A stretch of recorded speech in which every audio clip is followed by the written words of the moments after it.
दो मियाँ बीवी सन ते टुर गए किसी के घर विआह ते जिन्हां दे घर विआह गए सन ना वो चंगे ठीक ठाक सौखे लैंडलार्ड सन। जो उन्हें मुंडा अपना खारे बहाया ना तो उन्होंने सलामियां इकट्ठियां होनियां शुरू हो गई, कोई 5,000 कोई 10,000 कोई 15,000 कोई 20,000 आ वध तो वध लोग निउंदरा पान यार। जो लाड़ा खारे बहिंदा ना तो लोग उन्होंने सलामियां पैसे देंदे ने ना, उन्होंने पैसों पंजाबी जबान च आंदे ने निउंदरा। ये दोवें मियाँ बीवी बह के वेंदे रहे भी मुंडे नूं निउंदरा तो वाहवा इकट्ठा हुंदा पिया।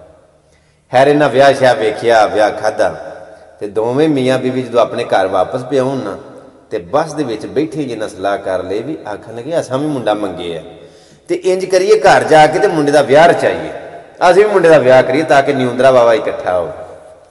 खैर जो घर आए ना तो अगले दिन दोवें जी टुर गए कुड़ी वालियां तो जाके आखन लगे भी सानू दिहाड़ा दिओ, असां मुंडा टुकना विआह करना असां मुंडे का। वो अगलिया ने कोई तरला किया भी नहीं, थोड़े दिन कड्डो कोई चेर कड्डो टाइम कड्डो। ये आखन लगे नहीं साडा हुण टाइम नहीं लगता, सा हम मुंडा विआह। उन्हें आख्या ठीक है जी, कुड़ी वाले वो जिवें धियां वाले होंदे कि सिर नीवें होंदे, उन्हें आख्या ठीक है जी आ जुम्मा छड्ड के तो अगले जुम्मे आई आए। खैर जो दिहाड़ा लैके वापस आए ना तो बड़े राजी, ये आपस दे विच सलाह करन लग पे भी किनू किनू सदना। वो जिहड़ी बीबी सी ना रिश्तेदारां तो सारिआं नूं सदना ही सदना सी ना, उन्हें अपनियां सहेलियां नूं सद्दिया ते सहेलियां दीयां सहेलियां नूं सद लिया। वो बंदे ने भी इंज किया, अपने यारां नूं सद्दिया ते यारां दे यारां नूं भी सद लिया। भला क्यों? ताकि सारे जी इकट्ठे होण, बहुते जी इकट्ठे होण ते निउंदरा बाबा इकट्ठा होवे। खैर गल ये वे कि इन्हें आपस च सलाह की भी असां दिन भी पाले ने ते जियां नूं भी सद्दा घल छड़िया ते खवाना की है। वो बीबी आखन लगी खवाना की है, भड़ोला कणक का जो है भड़ोला कणक का भ्यानिया तो जियां नूं रोटी खवावांगे। उन्हें आख्या चलो जी ठीक है, दोवें एक नंबर के कंजूस मक्खी झूस। ये दोवें टुर गए मशीन वाले हाल जाके आखन लगे भी भाई असां कणक भ्याणी है। उन्हें आख्या ठीक है गंढ लै वो तो मैं तुहाडी पी देना। ये आखन लगे गंढ शंड वाली गल कोई नहीं, असां भड़ोला पूरा भ्याना है। उन्हें आख्या भड़ोला भ्याना खैर, ये आखन लगे असां मुंडे का विआह रचाया। उन्हें आख्या जी ठीक है, तुहाडी भ्याई वाहवा बन जानी। ये आखन लगे भ्याई तेनों दियां दे। वो आखन लगा किदों? असीं आ जुम्मा छड्ड के ते अगले जुम्मे। उन्हें आख्या जी ठीक है तुसीं कणक लै आओ मैं तुहानूं पी दियां। ये दोवें टुर गए दुकानदार वाल जाके ते आखन लगे भी भाई सानू ना कोई दाल चाहिए। उस आख्या लभ जे।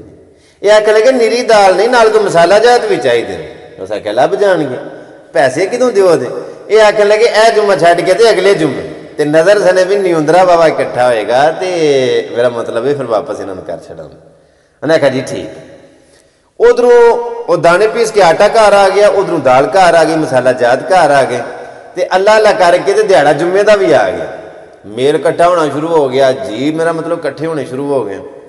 खैर इन्होंने जनाबे वाली जी दाल सी ना वो गड़कानी शुरू कर दी, देगा पकनियां शुरू हो गई, तंदूर तप गए, रोटियां पकनियां शुरू हो गई, मुल्क इकट्ठा हो गया। चलो जो जी बैठे ना तो रोटी वरताई गई। वो दाल प्यालियां च पान ते जियां नूं खवान नाल रोटियां देन, वो लोग रोटी खान। ये जो मुंडे का प्यो है ना ये विच विच जियां दे फिरे ते जाके पता कि आखे अज भी पुछदे ने भी कोई शायद नहीं चाहिए, ये जाके आखे आखे भाई साडी दाल नहीं साडा गोश्त ही समझी हो जे। ये साडी दाल नहीं साडा गोश्त ही समझी हो जे। उधरों बीबी बीबियां वाले पासे फिरे तो सारे आखे नहीं भैना साडी दाल नहीं साडा गोश्त ही समझी हो जे। उन्हें आख्या ठीक है। वो लोग विच ना बुरकियां मारन भी होरे कि गोश्त कोई बोटी पाई हो पर नज़र तो तां भी ना जी पाई होवे ते। खैर मुल्क ने रोटी खा ली तो तुहानूं इस गल का पता जो मलीमा शलीमा हो जाता ना तो बूहे दे अगे जां मुंडे का प्यो खलो जाता जां भरा खलो जाता। हाँ ताकि जान वाले जिहड़े ना ये निउंदरा सलामियां पैसे दे के लंघन। ये हुण ना बह गया मुंडे का प्यो कि निउंदरा इकट्ठा करा तो जो बैठा ना वो वडेरा कोई जी सी वो जान लगा। उन्हें आख्या चंगा भाई हुण असीं फिर चलने जाके माल डंगर का भी कोई आसरा करना है। उन्हें उत्थों ना एक कख चुक्या तो इन्हों आखन लगा भी भाई साडा कख नहीं साडा लख ही समझी। ये जो भी साडी दाल नहीं साडा गोश्त ही समझी हो जाए। उन्हें एक कख चुक के ना तो उन्होंने आख्या भाई साडा कख नहीं है साडा लख ही समझी। वो वेखो वेखी जिन्ने बंदे सन ना वो सारे ने कख चुक के ना उतों ते नाले कख रखते जान ते आखन भाई साडा कख नहीं साडा लख ही समझी। उधरों इधर पंड कखां दी बज गई तो उधर बीबियां वाले पासे भी एक पंड बज गई भी भैना साडा कख नहीं साडा लख ही समझी। खैर उधर कखां दे ढेर लग गए, मुल्क जिहड़ा ना वो टुर गया। इन्ने चिर च आ गए वो जिन्होंने प्याई लैनी सी वो भी आ गए, तो दाल वाला जिहड़ा ना वो दुकानदार वो भी आ गया। उन्हें आख्या भाई साडी प्याई। ये आखन प्याई तेन की दई साडे कोल ते आ इकट्ठा है। वो आखे भी साडी दाल के पैसे सौदे के पैसे, आखन तेन कित्थों दईए साडे कोल ते आ इकट्ठा है। आख लगा शाबाश जेड़े दे पुत्रा तेरी वरतों का पता लग गया, आ वरतों तेरी चंगी है, पर सानू पैसे चाहिए। तरले मिनटा करके उन्होंने को थोड़ा जहा टाइम लिया कि सानू टाइम दिओ तुहाडे पैसे दे छड़ा। ये दोवें जी एडे परेशान हो भी कर्जा अगे सिर ते बड़ा सी, आ मजीद चढ़ गया कर्जा। जेडे लैन वाले सन ना, जां कणक पक जे मुंजी पक जे ना, तो जिन्ना पैसे लैने होंदे ना वो सिर ते चढ़ जाते हैं, बई ये कोल पैसे आए हैं। वो लोग सिर ते चढ़ के भी निउंदरा बाबा कट्ठा होया होना, पैसे लैन वाले भी आ गए, ये भी आ गए। एडे मजबूर होए कि इन्होंने फिर पिंड छड्डना पिया, घर छड्डना पिया कि भला एडी लम्मी गल मैं क्यों सुनाई। आ गल का खुलासा भी तो कोई कड्ढना है ना यार। मैं एडी लम्मी गल इस वास्ते सुनाई है कि जिवें दा तुसां किसे नाल वरतना है ना, याद रखियो उंज दा ही तुहाडे नाल किसे ने वरतना जे। आ जिवें दा तुसीं किसे नाल वरतों पाओगे ना, ते तुहाडे नाल भी किसे ने उंज दी वरतों पानी। और यार उस घर अगर 5-5 हज़ार 10-10 हज़ार 15-15 हज़ार 20-20 हज़ार मेरा मतलब है वो इकट्ठा हुंदा सी ना, पे निउंदरा पैसे सलामियां इकट्ठियां हुंदियां सन पईयां, उन्होंने अगलियां नाल उंज दा वरतिया होना, तां उन्हां नूं इन्ने पैसे इकट्ठे पे हुंदे सन। इन्हां जिवें दा आया नाल वरते ने ना, उंज दे जी वरत के टुर गए ने। यार मैं तुहानूं निक्की गल मुकदी मुका के सुनाना कि यार अगर किसी की पोस्ट ही लाइक ना करिए तो अगला पोस्ट नहीं लाइक करता, वो आता जिवें तू करेगा मैं भी उंज ही करांगा। ਇਹਦੇ ਤੇ भी शरीका चलदा पे फेसबुक के उत्ते ते टिकटॉक के उत्ते कि जिवें दा तू साडे नाल वरतेंगा असीं भी तेरे नाल इंज दा वरतांगे। तू साडी पोस्ट लाइक कर असीं तेरी पोस्ट लाइक करांगे, तू साडी ते कमेंट कर असीं तेरी ते करांगे, नहीं ते असां भी कोई नहीं करना।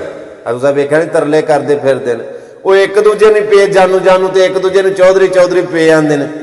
गल सुनाने का मतलब ये कि यार किसी का दुख नहीं करीदा, किसी की रीस कर लेंदी ते चंगे काम च रीस कर लेना, कोई गुनाह नहीं, कोई कबाहत नहीं। इस वास्ते करके फिर एक बार आना कि जिवें दा किसी नाल तुसीं वरतो दे, तुहाडे नाल भी किसी ने उंज दा ही वरतना जे। चंगा वरतो दे, चंगी वरतों कोई करके जाएगा, माड़ा वरतोगे तुहाडे नाल कोई माड़ी वरतों करके जाएगा, ते अपनी अपनी वरतों दा ही बंदा हुंदा जी। मेरे बाबा जी कदी कदी आंदे हुंदे ने कि यार बंदे सारे वेखण दे विच इक्को ਜਿਹੇ ने, पर बंदा सिर्फ अपनी वरतों भांजी दा ते अपने व्यवहार दा बंदा हुंदा। जिहड़ा बंदा अपनी वरतों दा भैड़ा है, व्यवहार दा भैड़ा है, समझो बंदा किसी काम दा नहीं। और बंदा वेखण दे विच सारियां दे इक्को ਜਿਹੇ वजूद ने यार, दो अखां ने, दो कान ने, सिर हाथ पैर सारियां दे इक्को जिन्ने ने, बंदे को वखरे वखरे नहीं हुंदे। वेखण च बंदे सारे इक्को ਜਿਹੇ ही हुंदे ने, लेकिन बंदे जिहड़े ना बंदे वो कोई विरले विरले ही हुंदे ने। हुण इत्थे तुहानूं एक गल मेरी मजबूरी है, जे गल टुरी होवे ते जे यह गल नाल ना सुनावां तो मैनूं भी चस नहीं आउणी। मैनूं उंज कहीं जी अगे भी फरमाइश कर चुके जी गल हुण मैं लगा सुनान। वो किसी ने अपने ना विआह दे उत्ते जी सद्दे ते उन्हें आख्या भी तुसीं जंज ना कोई 20 बंदे लै आओ जी। उन्हें आख्या ठीक है जी। वो जो जंज लियाई ना लियांदी ना उन्हें तो वो कोई 100 बंदा लै आंदा। ये मुंडे के प्यो नूं आखन लगा भी तुहानूं आख्या जी कोई 20 बंदे लै ते तुसीं 100 बंदा लै आंदा। वो अगों क्या आंदा, वो आंदा भाई बंदे विचों 20 ने बाकी झूठा ही ने। आ बंदे जिहड़े ना बंदे वो 20 करी ने विच बाकी झूठा ही ने।